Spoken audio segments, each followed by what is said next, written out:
বিধান কেন মানবে? অকরনা ফি বুয়ুতিকুন্না ওয়ালা তাবাররাজনা তাবাররুজাল জাহিলিয়াতিল উলা। আল্লাহ বলল নারীরা যেন বেশি বেশি ঘরে থাকে, জাহিলি যুগের মতন যেন তারা বেপরদা হয়ে না ঘুরে, সে আয়াতের মানার দরকার থাকে। সামনে টাকা আছে, তার বিবিটা পর্দা চলে, তার মেয়েটা টাইট ফিটিং পোশাক পরিরা দামি গাড়ির থেকে নামে সানগ্লাস লাগায় রাখে, ঠিক কিনা? হ্যাঁ, বিবি বাচ্চা নিয়া যখন মন চায় ফ্যামিলি নিয়া ট্যুরে যায়, 3 দিন 3 রাত সুদূর কক্সবাজার, ঠিক কিনা? হ্যাঁ, যাওয়ার পথে রাস্তার মধ্যে সবচেয়ে দামি রেস্টুরেন্ট হোটেলের মধ্যে নামে, বাবা নামে, মেয়ে নামে, ছেলে নামে, সবার গায়ের মধ্যে ইউরোপ কান্ট্রির কাপের বেঈমানদের পোশাক, সবাই একেবারে মনে হয় যেন একদম অনেক বড়, মানে অনেক পয়সাওয়ালা, অনেক অহংকারী একটা ভাব নিয়ে নাইমা হোটেলে বৈশা পায়ের উপর পাও দিয়া অর্ডার দেয়, যা খেতে চায় আমার পরিবারকে দিয়ে। কথা বলে ছেলের বয়স 22 বছর, চুলের কি কাটিং ছেলের, যেটা পিনছে এটা হাঁটুর উপরে, হাফ প্যান্ট পিনছে বাচ্চার মতো, ঠিক কিনা? মেয়ের বয়স 16 বছর, মেয়ে যা পিনছে এটি দেখতে শয়তানও লজ্জায় হাসে, ঠিক কিনা? সবাই মিল্লা খায় ইচ্ছা মতো, ভাই আবার গাড়ি তুইটা ড্রাইভারকে বলে যাও কক্সবাজার, ঘুমায় রাতে 3টা বাজে, ঘুমায় সকালে কক্সবাজার সমুদ্র সৈকতে পৌঁছবে। ওই যে ভোর 6টার সময় ফজরের নামাজ পড়তে হবে, একবারও ড্রাইভারকে বলে না ফজরের সময় গাড়িটা থামাইও, নামাজ পড়বো, তার নামাজের দরকার কি? তার তো টাকা আছে, ঠিক কিনা বলে? এই জন্য আল্লাহ আপনাকে চাইলেই দেন, আপনি দিলে আপনিও বেহাইয়া হয়ে যাবেন, দুনিয়াদার হয়ে যাবেন, আল্লাহকে ভুলে যাবেন, আখিরাত ভুলে যাবেন, পরকাল ভুলে যাবেন। এই জন্য আল্লাহ চাইলেই বান্দাকে সব দেয়, কিন্তু প্রতিটা দোয়া আল্লাহ পর্যন্ত চলে যায়, আল্লাহর কাছে কবুল হয়ে যায়। আল্লাহ বান্দাকে সাথে সাথে দেয় না, দোয়ার বিনিময়ে আল্লাহ তাআলা বান্দার সামনে থেকে একটা মুসিবত কাটায় দেয়, বলেন সুবহানাল্লাহ। অথবা এটাকে আল্লাহ তাআলা রেখে দেয়, এর বিনিময়ে আল্লাহ তাআলা বান্দাকে জান্নাত দিয়ে দেয়, কবর সুন্দর করে দেয়, কিয়ামতের মাঠে হিসাব সহজ করে দেয়, হিসাবান ইয়াসীরা, জান্নাতে পর্যন্ত পৌঁছে দেয়। এই জন্য যা চাইছেন পান নাই, এর জন্য মন খারাপ করার দরকার নাই।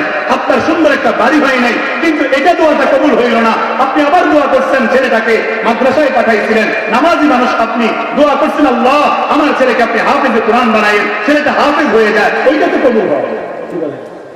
ওইটার মধ্যে আপনার কল্যাণ, ওই ছেলে হাফেজ হইলে কিয়ামতের মাঠে আপনার মাথার মধ্যে সূর্যের চেয়ে বেশি আলোওয়ালা নূরের টুপি পরানো হবে, ওইটা আল্লাহ কবুল করছে আপনার ভালোর জন্য, ঠিক কিনা? সুতরাং দুনিয়া না পাইয়া হতাশ হয়ে না, আখিরাত পাইলেই চলবে। কি পাইলে চলবে বলেন?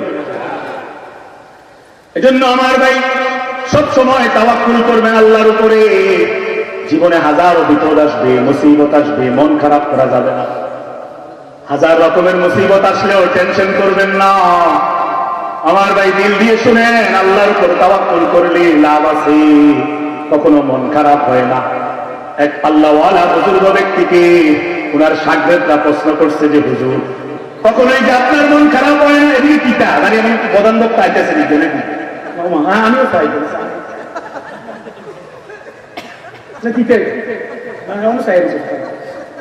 ওয়াজ করি আমি, কি একটা হুজুরি বাঙালি রাগ করছে, মনোযোগ দিয়ে শুনে আপনারা ব্যাখ্যা আমার কথা আগামীটা বলতে খুব শুনে, হুজুর আসতেছে, পেরেশানি হইলেন না, আমি কল দিচ্ছি একটু আগে আসবে, 100% ধরে রাখেন, দোয়া করেন যেন সহি সালামতে আসতে পারে। কি বলে? হ্যাঁ, বেশি রাইট হয়ে গেছে নাকি?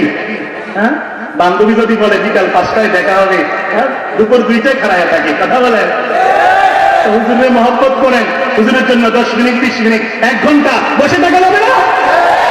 তারা তারা বসে থাকবেন, হাত তুলে আল্লাহকে দেখা না, এটা ঠিক আল কোরআনের আলো হাত নামাজ চটচট চটচট করে সারা রাত থাকবো আজকে, বলেন ইনশাআল্লাহ, চটচট করে এদিকে তাকায় থাকেন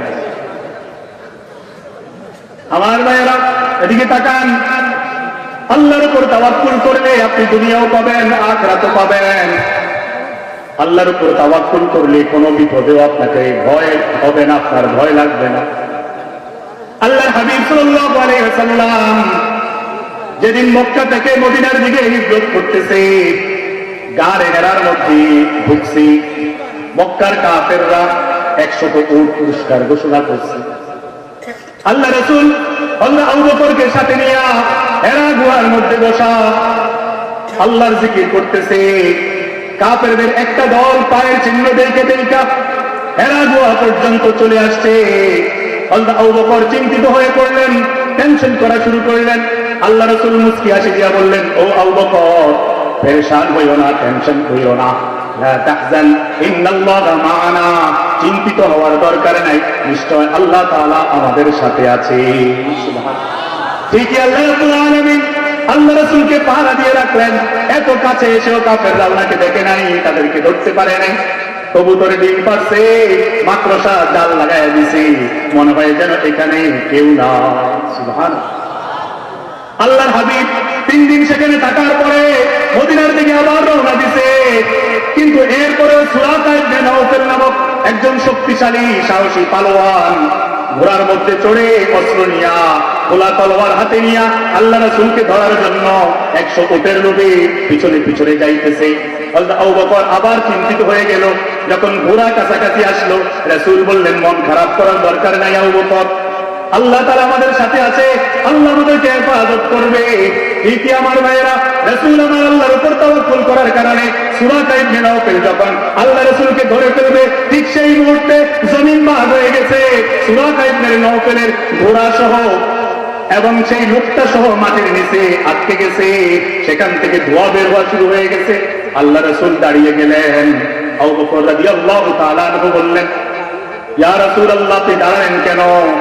সে বিপদে পড়ছে, পড়ে থাক, আমরা চলে যাই। রাসূল বললেন, না, সে আমাদেরকে হত্যা করতে আসছে, ধরে নিতে আসছে। ঠিক আছে, সে অন্যায় করছে, এখন তো সে বিপদে পড়ছে, তার জন্য কিছু করা আমাদের দায়িত্ব। সুবহানাল্লাহ।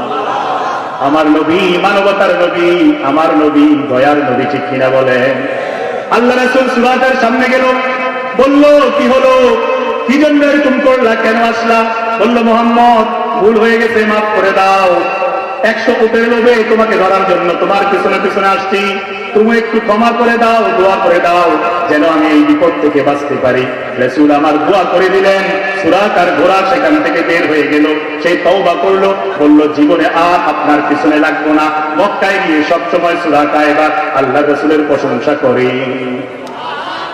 এজন্য আমার ভাই, যত রকমের সমস্যা হোক, সবসময় আল্লাহর উপর তাওয়াক্কুল করবেন।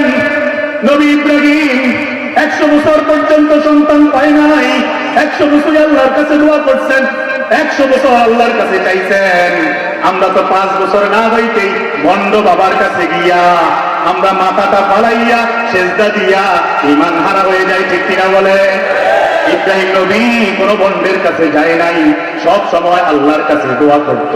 অথচ তিনি আল্লাহর অত্যন্ত কাছের বন্ধু ছিল, খলিলুল্লাহ ছিল। এরপরেও সবর হারায় নাই, ধৈর্য হারায় নাই, তাওয়াক্কুল আল্লাহর উপর করেছে।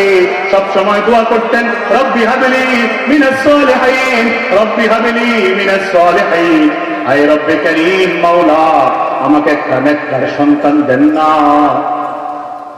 সব সময় দোয়া করতেন, রব্বি জাআলনি মুকিমাস সালাতি ওয়া মিন যুররিয়াতি রব্বানা ওয়া তাকাব্বাল দুআ, আয় মাওলা আমার, আমাকে একটা নেককার সন্তান দেন, যেই সন্তানটা নামাজ প্রতিষ্ঠাকারী হবে।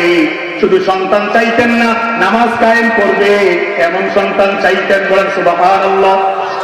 আমরা তো শুধু বাচ্চা চাই, আমরা শুধু চাই আল্লাহকে কোনরকম ছেড়ে দেন। এবার ছেলে বড় হইয়া মাস্তান হোক, ডাকাইত হোক, যা ইচ্ছা হোক, সমস্যা নাই, ছেলে লাগবে, কারণ ছেলের কামাই খাইতে হবে। আমাদের নিয়ত থাকে এরকম। কিন্তু ইব্রাহিম নবী এমন নিয়ত ছিল না। তিনি সন্তান চাইছেন এবং সন্তানটা নেককার চাইছেন, বাজে সন্তান চান নাই, নামাজ প্রতিষ্ঠাকারী।